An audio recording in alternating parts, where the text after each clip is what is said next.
Today on Meet the Farmer TV, the UVA Student Garden. Meet the Farmer TV is made possible by Planet Earth Diversified, Melli Productions, and Leslie P. Jenkins Photography and Graphic Design. In the Kitchen magazine, serving the community and everyone who loves good food.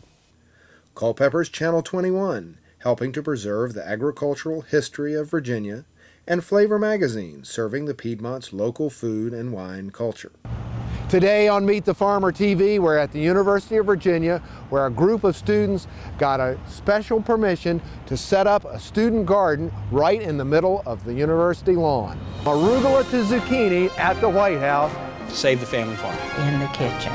In the end, the bill passed. Be a model for local food production. For locally grown food. It's about market access. Plants don't have personalities. I got one. I call it the new American agriculture, and our whole agriculture education system is going to change. We have a great solution to some of these crises that we're now facing. And you're watching. And you're watching. And you're watching. And you're watching Meet the Farmer TV.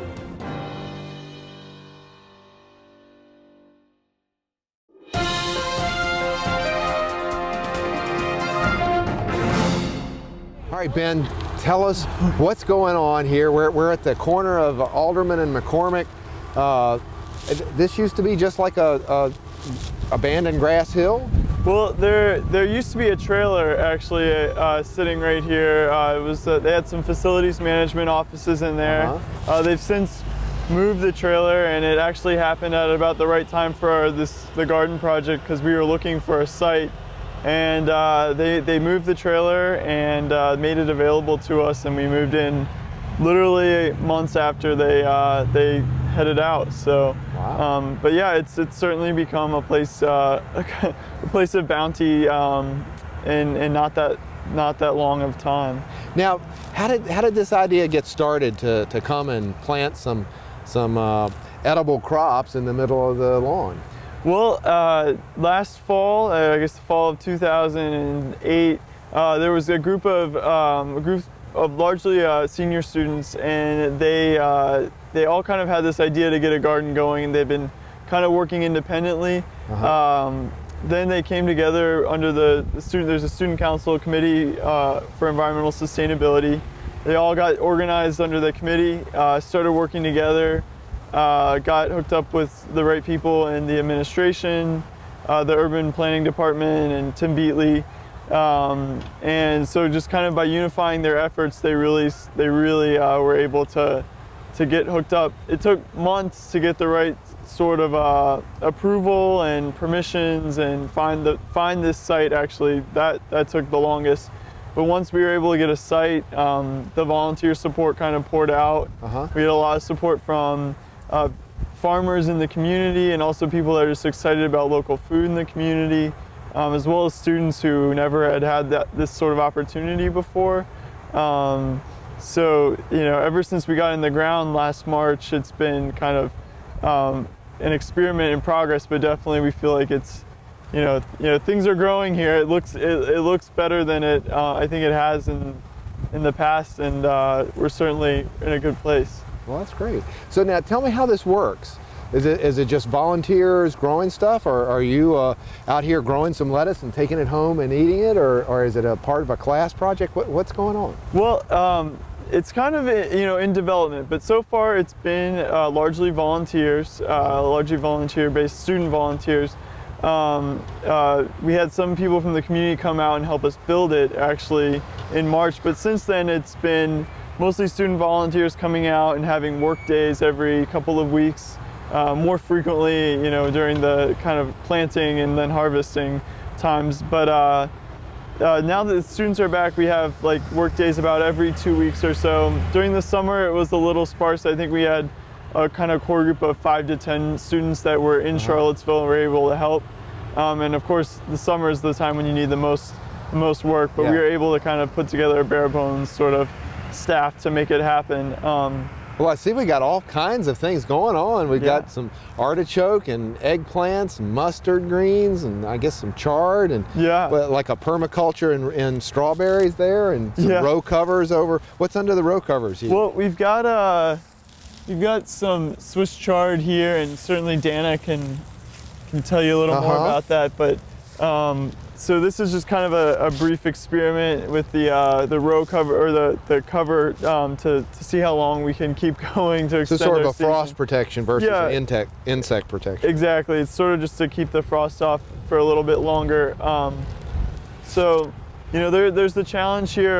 There's like a sort of memorandum of agreement we have with the university about this space, which clearly defines where we can plant and what we can sort of have here structurally. And so this is about so if you came in with a big tractor and there started being rows of corn, they'd yeah, rows of corn, or like a tall sort of, you know, a bed or some kind of weird object, that would probably, we'd have to either get permission or have to take it down.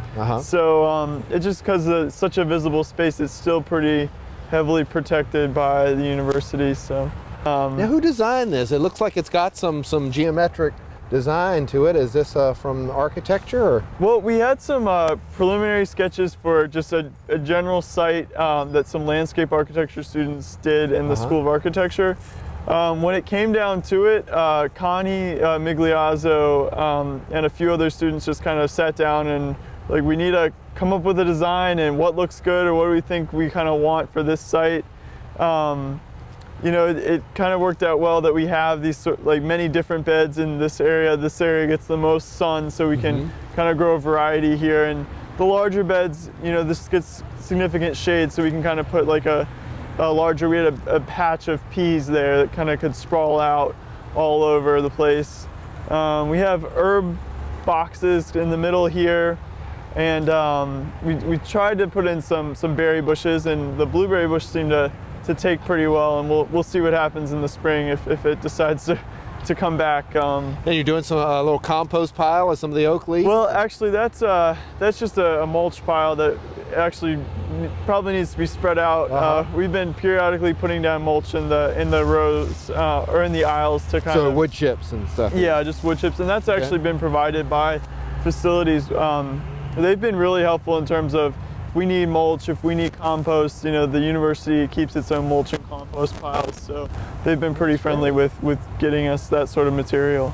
Now, will you continue on in this, or are you graduating and moving on and have to hand the baton to another group? Yeah, well, I'm graduating, but you know, the committee, fortunately, the student council committee kind of keeps always resupplying volunteers.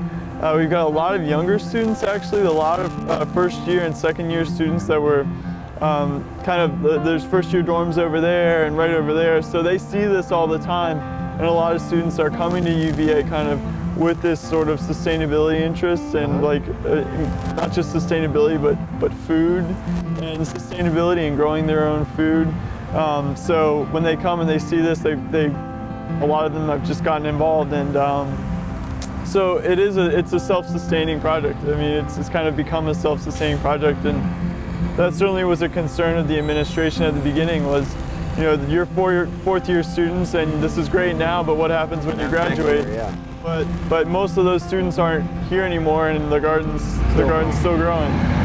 Well, that's really great. So you've got a multi-class handover of things going on and bringing in the new students, and the administration seems to be supporting you. That's pretty amazing. I know I actually in 1975 was in one of those first year dorms, and I had 5-gallon buckets of rose bushes, and we had bunk beds, the old bunk beds, and I took the bottom bunk out, and so I was actually farming in my dorm room with no permission, and against all kinds of rules. I think we got into a lot of trouble for that. But so it's great to see that the university is really now not impeding and restricting students that want to grow things, but actually helping you have a place to do it. Yeah, there's a sort of permanence to it, and there's a visibility that it was good to see the university finally kind of say that we're okay showing this off, even though it might be a little dirty at times, it might be a little rough, a little dry sometimes. It was good to see them kind of make that commitment.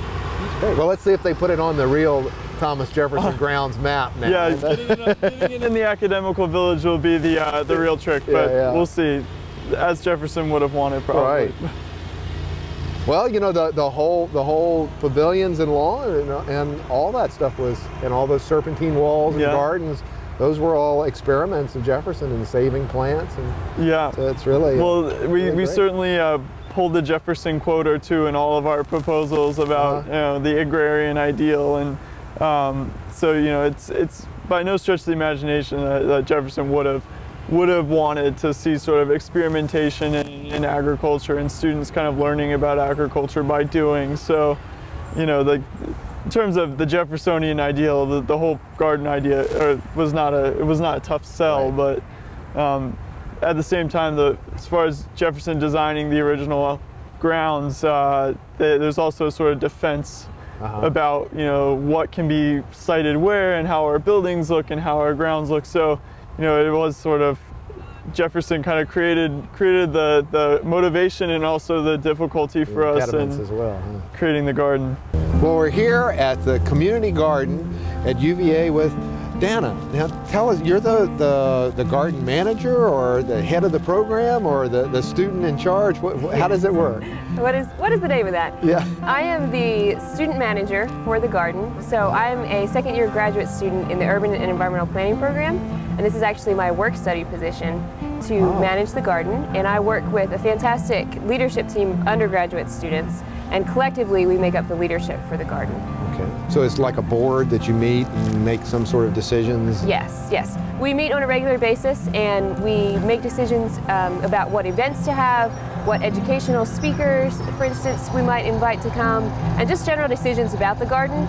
We try to involve volunteers as much as possible in actual planting decisions and what are we going to put in, how are we going to do that. Sometimes we have to make those decisions just to get things rolling, of course, dealing with seasonality and academics and how those do or do not overlap. Right. But the leadership team really is the driving force. It's because it is a student-run community garden. Well, here we are. It's the first week in November.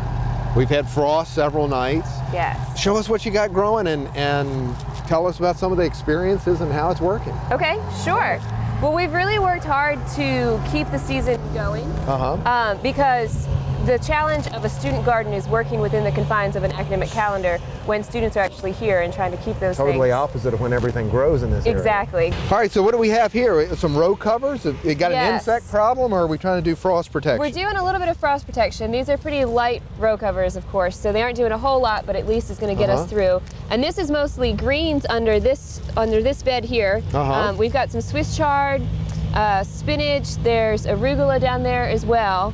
And then we just kind of repeat those rows. So trying to mix some of those different varieties of our fall green crops. Now what happens with the product here? Does it go to the dining hall, or do you guys take it home, or does the committee meet and have a salad? Have a feast?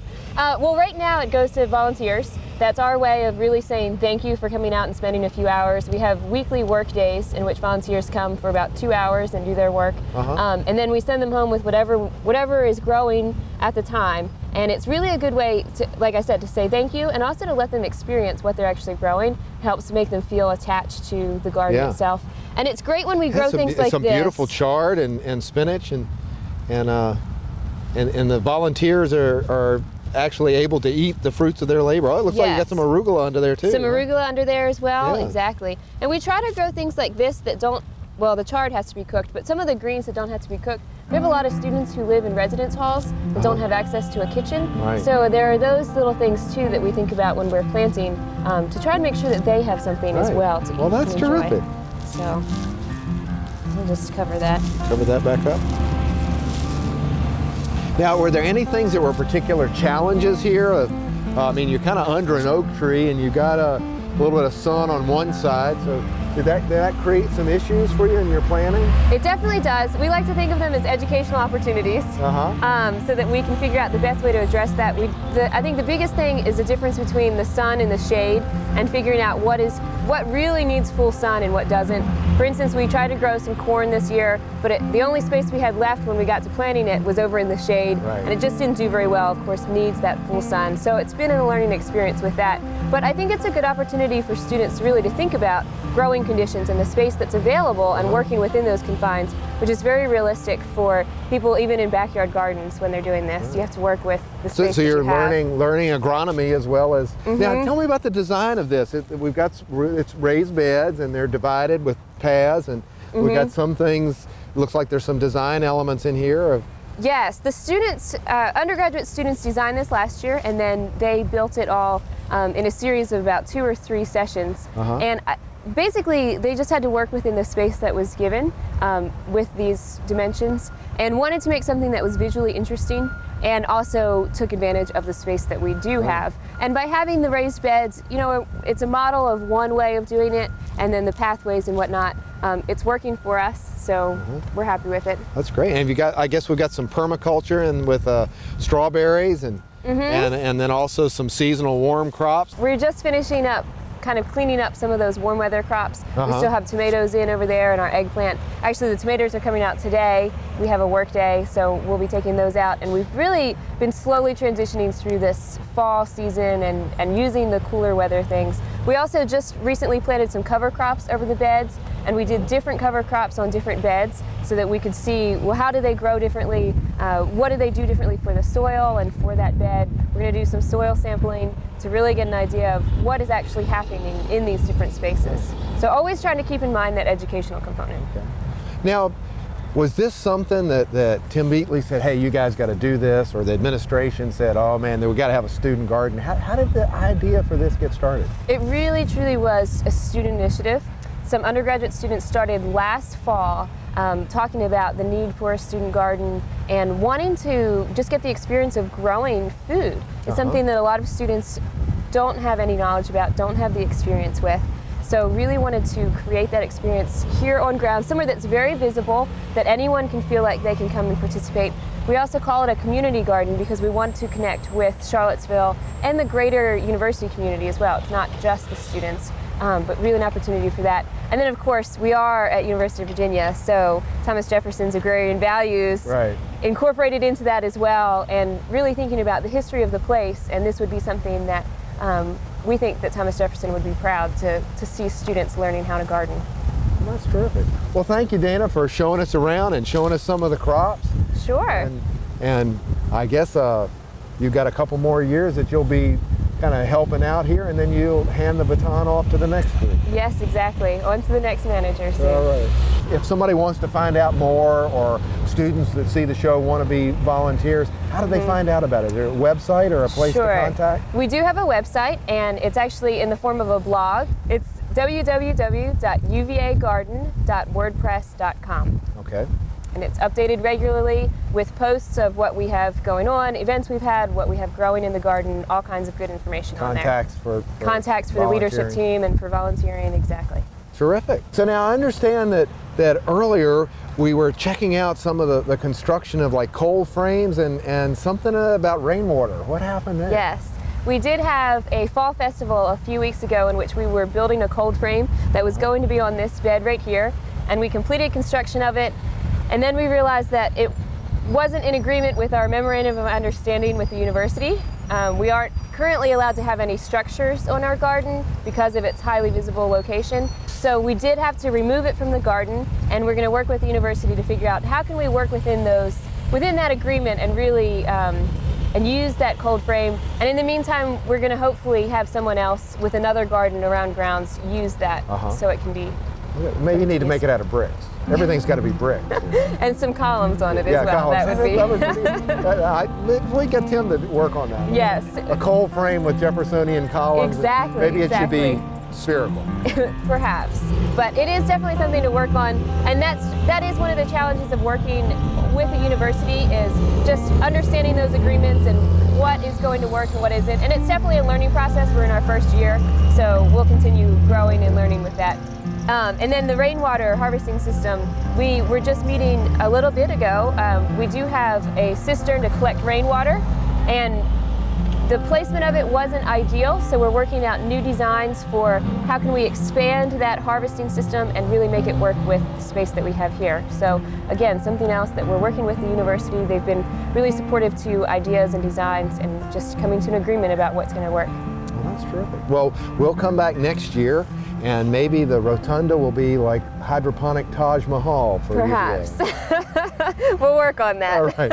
Anna, thank you very much. Thank you. Did you design this stuff for the students and recruit them in to do this work, or how did this happen? No, it certainly wasn't. We didn't have much to do with it, I'll have to say, in terms of the faculty and university administrators. This was a highly student-motivated, student-driven project.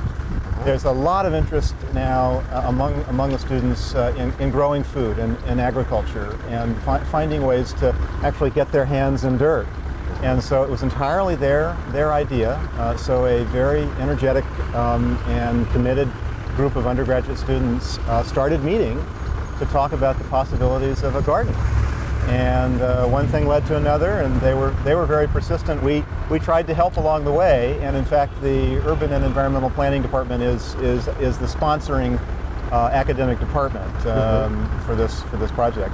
But it was essentially students that pushed for and ultimately got this garden started. Now, I remember way back in mid-70s when I was a student, any kind of gardening that we did was a pretty rogue activity. How do you actually get the university to, I mean, we weren't allowed to walk on a lot of the grass, much less come dig holes and plant things. And was that a real challenge to get the administration to embrace the concept of students having kind of messy vegetable gardens in the middle of this beautiful place? Well, it's interesting. In the 20-something years that I've been here at UVA, it's been remarkable the change in attitude here about environmental concerns, a rise in importance given to sustainability. Many sustainability initiatives now underway here at UVA. So there has been a real change in the perspective of administrators. So I wouldn't say that it was a challenge at a conceptual level. It certainly was a challenge for the students to find a site on grounds. So as you might imagine, with a large university with many different schools and departments and activities, that almost every bit of every spot of land on grounds has some kind of programmed use, and that was something I learned from this process, that when you see an empty spot, an empty lot somewhere on grounds, it's not really temporarily empty. So I think that was the big challenge. But I'd have to say that the university administration has been very, very supportive of this idea from the very beginning. Well, really. That's really terrific. I guess they were a little nervous. They didn't want to see more rototillers in Mad Bowl or something. Well, I think that's right. I mean, particularly the students wanted a very visible location. They didn't want to be in a kind of peripheral site where they wouldn't be seen and like at the research park or at Fontaine somewhere, Avenue or someplace. Yes. So they wanted to be in central grounds. They wanted to be somewhere, obviously someplace where it would be easy to. Well, this is a pretty good location here, Alderman McCormick. Absolutely. So it's hard to imagine in the end a more visible site than the one that they found. But along with that visibility goes a certain amount of concern, about what happens when so many people are walking by on the way to Scott Stadium to watch a football game. So there's an understandable trepidation about what and I understand the little coal frame kind of violated some of the structure rules. Again, understandably, from the university's point of view, there are a set of common rules that we've agreed to, and built structures is something that we generally can't install. So we have some limits on what we can do in this location.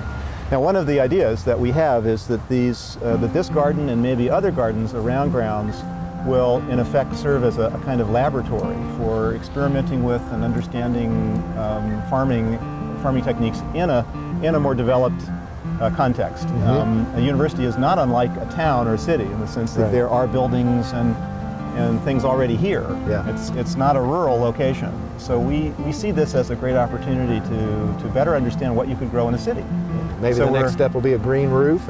Could be. We're actually working on installing a green roof on our building, on our architecture building, and I expect that it will have we hope it will have some edible components. We're looking at facades and trellising up parking decks, and there are lots of very creative places here on grounds where we could be growing food, or we could be experimenting with with techniques for growing. Now the food new in parking cities. garages have some of these. They have trellising. the trellising, and yeah, is that something you had to? No, that's to something do with, it's a fairly common landscaping technique now.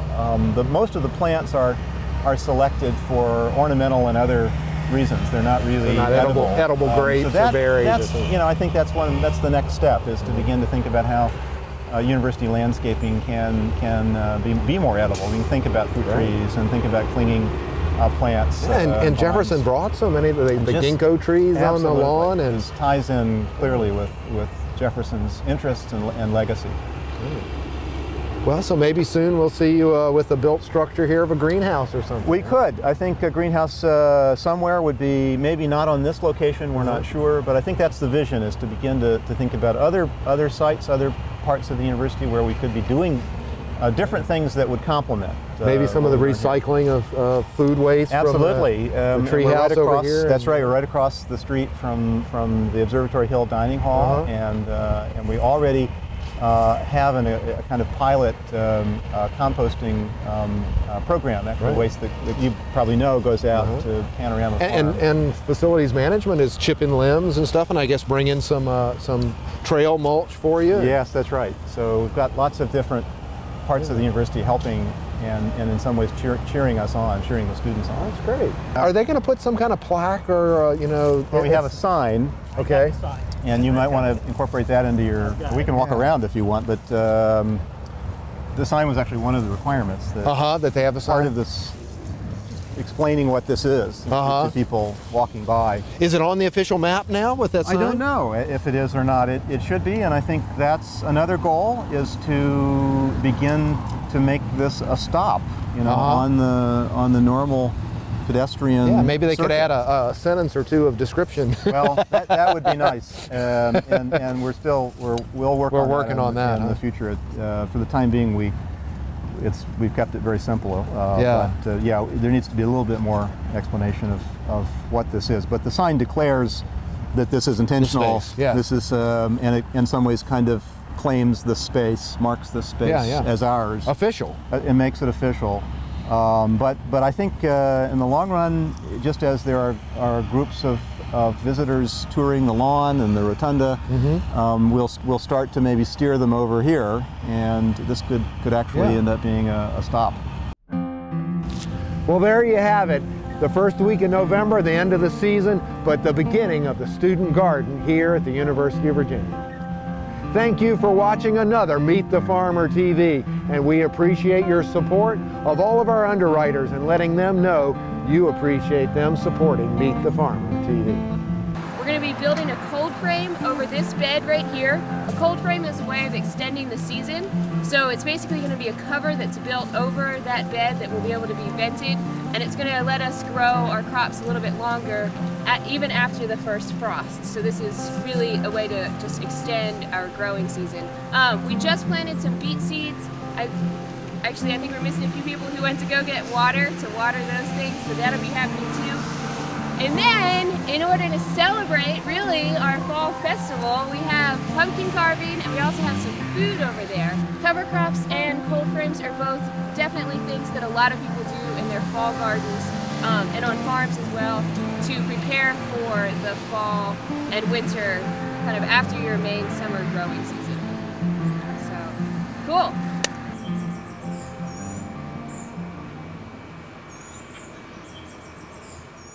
Meet the Farmer TV is made possible by Planet Earth Diversified, Melli Productions, and Leslie P. Jenkins Photography and Graphic Design. In the Kitchen magazine, serving the community and everyone who loves good food. Culpeper's Channel 21, helping to preserve the agricultural history of Virginia, and Flavor magazine, serving the Piedmont's local food and wine culture.